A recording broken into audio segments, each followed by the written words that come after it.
Have you seen much of Ilya yourself, and have you got any thoughts about the late change of opponent?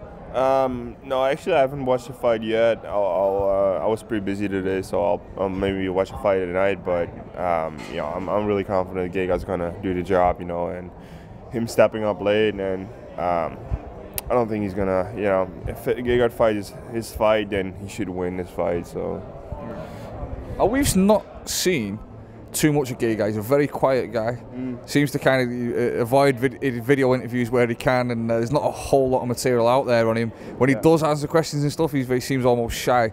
Can you tell us something about him, because you know him quite well? Yeah, he's more really relaxed, down to earth, and when you get to know him a little better, he's a very good dude, and he's just insanely good.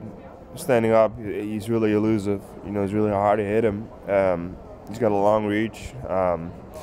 Insanely strong on the ground. It's like when he has got top control, then it's insane. And he's the total package. You haven't seen a lot from him because he's quiet and all that, but he's here, and I think he's gonna be a big threat to John Jones. I think he might be one of the guys to beat him for sure. Oh, you think? Really? You think he's gonna make a big noise in UFC? Oh yeah. He's you know, he's been out for a while, but you know, he's not injured anymore, and you know, I see him in training, and training with him, it's like what I said. He's really good, man. He's giving me trouble, and I'm a huge heavyweight, you know. So him fighting at 205, it's I see him doing big things in the division. So he recently did say something where something to the effects of I feel like I've never really trained properly for a fight. Did you see that? Well, the last year he took it a lot more serious after his injury. Before that, he was just, you know, he's doing a thing, but he's got, you know, special trainers for kickboxing, for his ground game, for his strength and conditioning. He's actually watching his food a little bit, and he's just doing the things he needs to do, and I think that'll, you know, bring him up to a higher level. So. Run us through your own training. You said Mousasi's got all these different coaches. He's in Amsterdam, obviously some great kickboxing coaches out there. I know you've been doing some stuff with Mousasi Gym, which is a very respected kickboxing gym. Is Mousasi there as well? He has worked with Mousasi a bunch of times, but I believe the last training camp he's been working with, and I cannot come forward with his name right now, but he's been working with a different coach. But he's been doing his stuff, man. He's been improving a lot, and it's like he was already really good, and just learning those new techniques now just makes him more complete. So. What was it that attracted you to Mousasi Gym? Obviously, you've got a huge choice of gyms there in Amsterdam. You know, all the different coaches. What made you settle on Mousasi? Mousasi and I get along really good, and Mousasi gets along with Bob, my head coach, really good. You know, and he thinks alike. You know, his style really fits us. We like the sessions he does with me, and he just he brings what we wanted him to bring to the table. You know, so he's a good asset to the team, and the same with Remco Perdul. You know, Bob's been my head coach for 10 years, and it's going to be hard to learn someone new things after such a long period. You know, so Bob has me working with a whole set of different coaches and learning new stuff. So it's a great team, and my team and Gegard's team together, it's a bunch of monsters. You know, so we got a great thing going on there. Because one of the things I've seen online, people say, oh, why is it Stefan? Well, two things. One, people say you don't use your height and your range advantage like you should. You know, all the armchair experts and stuff. And the other one was, why not go and train with Semi? Because Semi's a similar kind of size, and he's had so much success with the range. Yeah. Well, he got really successful with that when he was a lot older than I am right now. You know, it takes a while to really exploit that to its best. You know, and he's become an elite striker. I think when did he make his debut at K1? I think it's 10 years ago, something like that, and he's 40 right now. You know, so he was quite late. Yeah, so this is what I mean. You know, it's gonna take a while, and I'm still filling out and still learning all this new stuff. And remember, for my last 4 fights with Fight Before Hunt, I didn't have a scratch on my face, so I was doing pretty good with that. I think I had a really bad day against Hunt, and what you just said, people were saying you were just standing in front of him the third round. Why were you doing that? I was like, my legs didn't let me move out. You know, I was that tired. I just couldn't do it. My legs were spaghetti. I just stood there, and if I could have moved away, then of course I would have done it, because I'm not gonna let Mark Hunt punch me in the face. You know, just simple as that. But I just had a really bad day. My conditioning was, I think, 30 or 40% from what it is normally, and it has its reasons. I know I could have done a lot better, and I'm planning to come back really strong and just show how much I improved, because I feel like I didn't get to show that this time, because I think in my kickboxing, I was improving in my ground game, but I didn't show how much I improved standing up, because I was, my body didn't do what my brain wanted it to do, so. I think, to be fair, respect has to be given to Hunt's striking credentials, and if you watch the thing back in slow motion, he kind of faked the jab, brought your hand forward to fake it, and then came around with the hook, which is, perfect setup for that left hook. Well, that was the last one, right? That was the last one. Yeah, but the thing is, my jaw broke 15 seconds before that. Really? I thought I was dislocated, so I was trying to get it back in. Obviously, it was broken already then, but I wasn't really focused on him, so that's why he came forward. He was like, something's wrong with it, and he finished it, right? And the last two, I don't know, I was so tired too, I just didn't see him coming, and I fell down.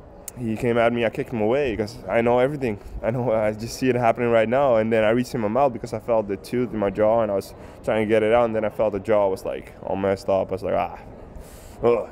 So, if it had just been a tooth, Yeah. you would have just pulled it out, got rid of it, and carried Carried on? on and stood up, because I stood up immediately after, to get the doctor to check it out, but I was good to go. This is what disappointed me most. They called it a TKO or KO loss. For me, it was an injury, because you can see when I dropped down and he comes at me, I put my foot on his hip and just push him away, and I was ready to go, get to continue. I was just really tired, but I still had a lot of fight in me, that's for sure. So what's the aftermath? Because we saw the X-ray went out on Twitter, and it was like it was a bad break.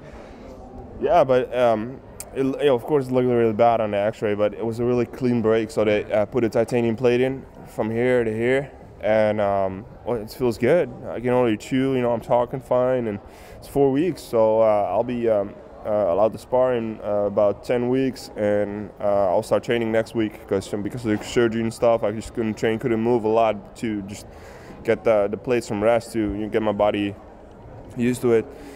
And I'll just make sure that when those 10 weeks are over, I'm in tip-top shape. I can go in sparring, and if everything goes well that week, we'll plan a fight as soon as possible, and I'll be back within 4 or 5 months, hopefully.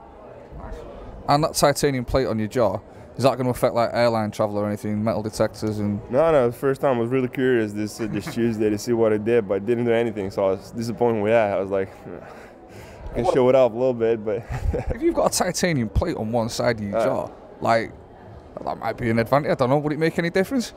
I don't know. My chin has always been really good, but maybe it's been, become a little better now, So I will see, man. Man, needs to be able to show his scars. So I got a bunch. So I got some good stories.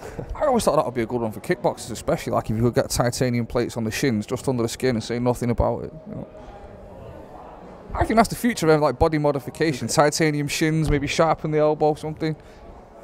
That's one for the future. So I don't want to give too much away. I'm working on that. You want to talk that to the commission, right? Or yeah. Maybe we can get me cleared.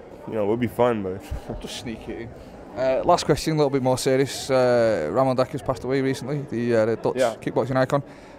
Your reactions to that, and was Dekkers any kind of an inspiration to you?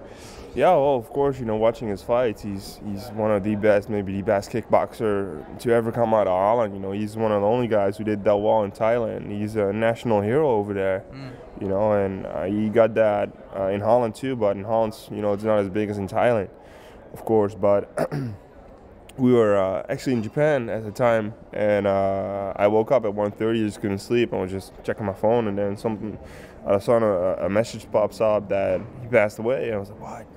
Really shocked. And of course he's 43, and nobody expects it. And a guy like him, you think he's healthy, and he's been doing, he was riding his bike, still being active. He was in great shape, man.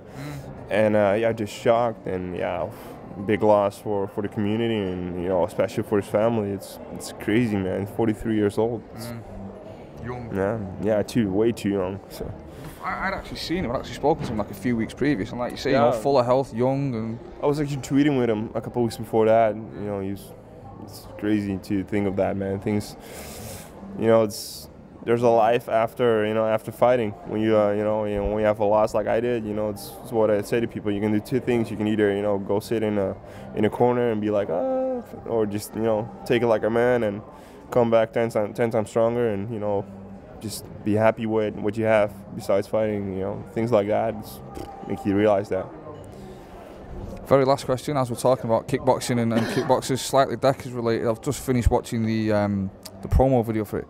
This weekend you've got Gegard Mousasi and Daniel Geeta. Yeah, it's gonna be good. It's gonna be good. They both have got sick kicks. Like, I remember training. I haven't trained with Daniel in a while, but if he kicks you, it's like, oh, that hurts. That really hurts.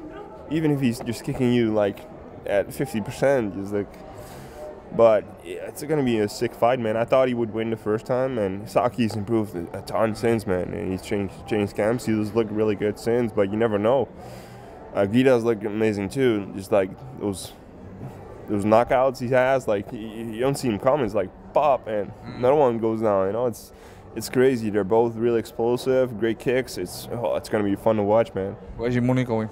Oh, that, you know, if I had $1 million and I had to put it on one of the, I don't know, man. It's just too hard. Yeah, it's really, man. It's Gegard has got the advantage of fighting in Istanbul, of course. You know, he's gonna have the crowd with him, but I don't think Geeta's gonna care too much. Knowing him, you know, he's ice cold, so it's gonna be interesting. Yeah.